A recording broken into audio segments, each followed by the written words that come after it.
Hey everybody, thanks for tuning back into Otram's YouTube channel. Today we're doing rear pads and rotors on a LX570, so it'd be the same as doing them on a 200 series. And we're gonna start out back. We gotta take the two caliper pins out, and those are gonna be a 17mm wrench. Oof. We're gonna break them free first. And you want to break them free first because if you undo just one and go to undo the other, it's going to swing your caliper around.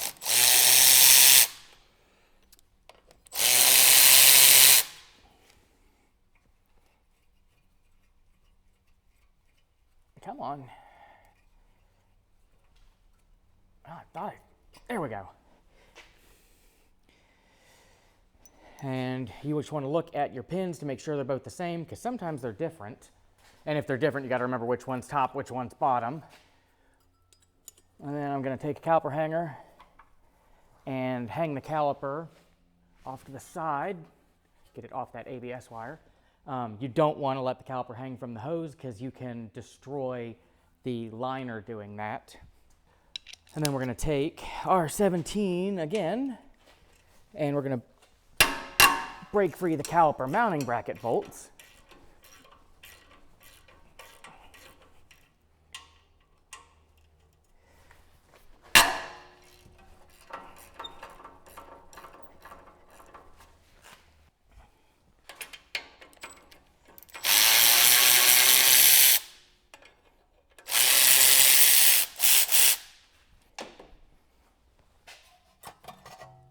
We can set this off to the side. So I'm going to take an 8mm bolt and put it in each of these threaded holes. And there we go. You want to be careful when you're doing this because if the parking brake is adjusted too tight or there's a ridge on the parking brake drum, if you just go full throttle with those bolts, you can bind on the brake shoes and you can end up ripping the shoes off of the mounting pins, which makes it a whole nother job. And while we're in here, we're going to look at the shoes, and they look pretty good. Go ahead and take the other side apart, and then I'll come back. And I'm going to run these through the parts washer, so I marked the passenger side with a zip tie. And then you can just wiggle the shoes out, or wiggle the pads out rather.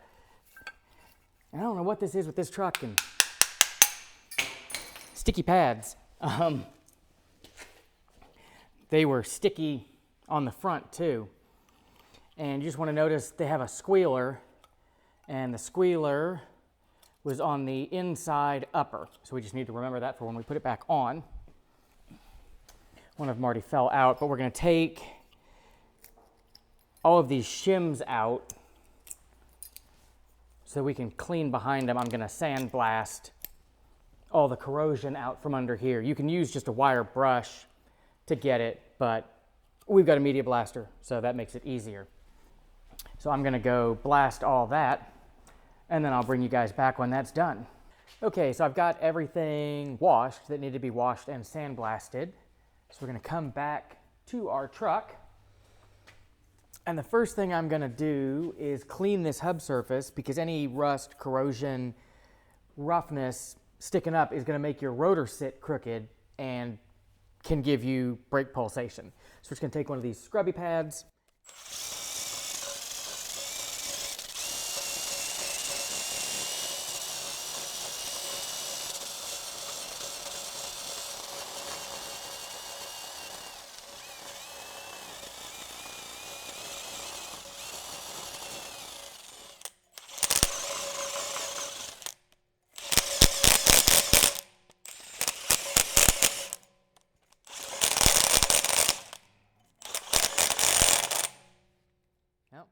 I guess that's the end of that scrubby pad.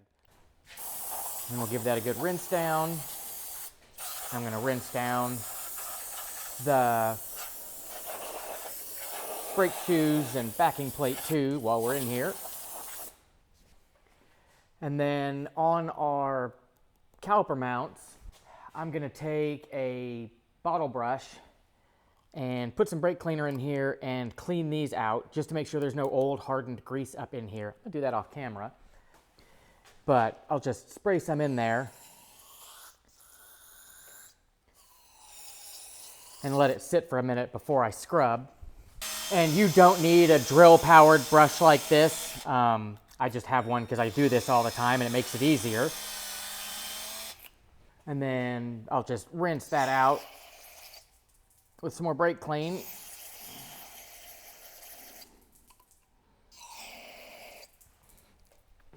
I'm gonna set these off to the side to dry. And watch out, there's a little rubber nubbin that goes in here to seal this end, and I knocked it out when I was cleaning. So just make sure one side, the rubber boot, goes all the way through and kind of grommets on here. The other side, the boot's just stuck here and then has a plug at the other end. And I media blasted, how to get a good angle here. I media blasted all the spots where those slides sit, and we're just gonna take some disc brake grease and put just a really thin coat on all of those clean surfaces to help stop things from squeaking and help stop from getting corrosion up under those shims. And you just want to be careful that you don't get any in the groove where it's gonna get on the rotor when we put these back on. And then we're gonna take all of our little shims, and they only go on one way, so the fun part is figuring out, you know, which of the spots they fit and stick those back in. And you'll see, like, they'll have edges that stick out. You know, you don't want anything sticking in the middle. If you've got something sticking in the middle, then you've put it in the wrong hole. And a lot of new brake hardware comes with these, and if you've got new ones, replace them. The Toyota pads don't come with these, so we just clean them up and reuse them unless they're like really gouged up. And I took brake cleaner and a rag and cleaned off all my inside surfaces that I'm not going to be able to reach once these are on. And then I'm going to look and see where my threaded bolt hole is, and I'm going to match that up, if I can see it, to the marks where I used the bolts to press them off. That way, if there is a high spot from where I press those off, it ends up in that hole and it doesn't throw my rotor out of whack. And I'm going to thread just one lug nut on to keep this from falling off. And I'm going to spin that, and I've got just a light drag on the parking brake, which is what we're looking for. If you need to adjust the parking brake, you've got to do it through this hole, and it is a real pain to adjust, but most of the time, unless the pads are really worn, you don't have to go through the effort of adjusting that. Like, I'm going to check it once this is all together, but that feels like it's going to be okay. And then if you're using Toyota rotors, you're going to have to transfer over the plug that plugs that hole out of your old rotor. And then I'll clean my outside rotor face. And the Toyota rotors, they don't use like oil, or at least don't seem to use oil to keep these from rusting in transit. So they're usually pretty clean, and you don't have to do a whole lot of scrubbing. A lot of the aftermarket ones are really oily and take quite a bit of cleaning. And I like to put a drip of red Loctite on my mounting bracket bolts just as a little bit of extra precaution.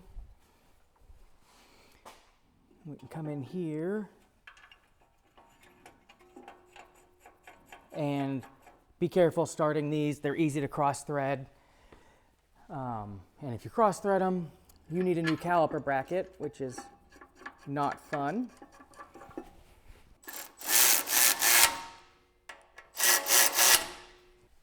We're going to torque those to 70 foot-pounds.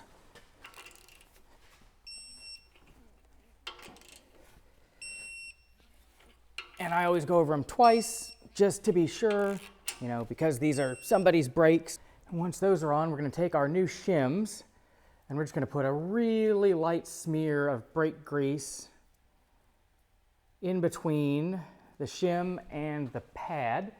And then we'll just click the shim onto the pad. And we'll do that in the proper location because I'm way off. Come on. There we go. That's better. And then just work that pad into our shims, and those should go in easily and move easily. If they don't, you've got something binding up and you need to rectify that. And then when we took our old pads out, the squealer was on the top of the inside pad. So we're going to clip one of the squealers on there.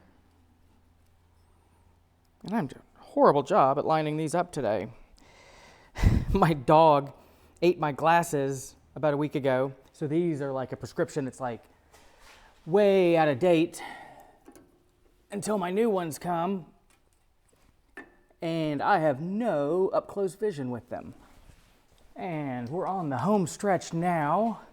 We're going to take our caliper and we need to push the piston back. Before you push the piston back, make sure that you've got enough room in your brake master, because if you don't and you push all this fluid back, you're going to overflow and make a mess. And I'm going to use my piston retractor and just very gently push this back. And you want to make sure that you're not running into any difficulty, hard spots, sticky spots. It should, move back with relatively little effort.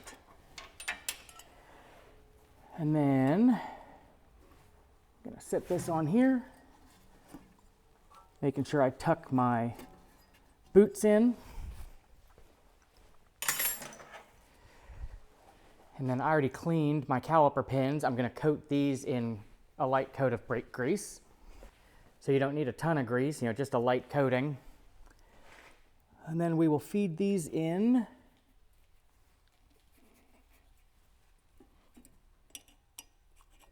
And it's kind of dumb the way the boots are on these, because you've got to push the boot in and then hope that the boot doesn't fold under.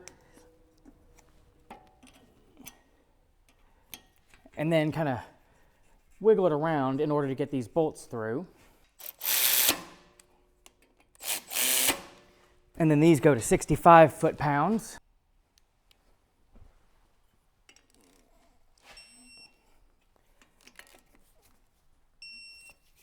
And again, we'll do them twice because it's hard to have repeat business if their brakes fail and they drive into a tree. There we go. And then I like to give these a spin just to make sure nothing's dragging, nothing's out of whack. That feels good. And then I'm going to put the wheel on and lightly run all these bolts down, because we've run into problems on the 200 series where the rotors, like the new ones from Toyota, the parking brake drum edge is a little bit deeper and it'll contact a backing plate and bind up and drag when you have it all together, which normally I check that before I put all the caliper and stuff on, but I forgot. So we're going to do it now.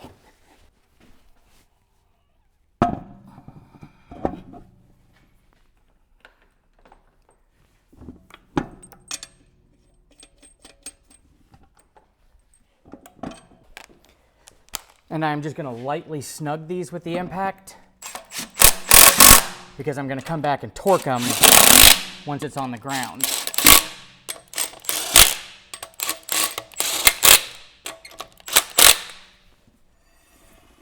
Sweet. We don't have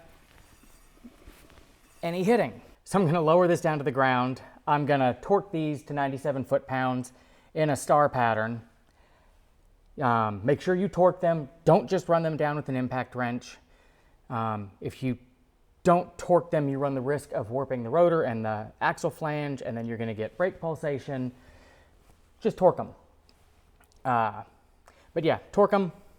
I'm going to go out for a test drive, and I'll do a couple like 30 mile an hour down to 15 moderate stops to get a good bed of brake material on my new rotors.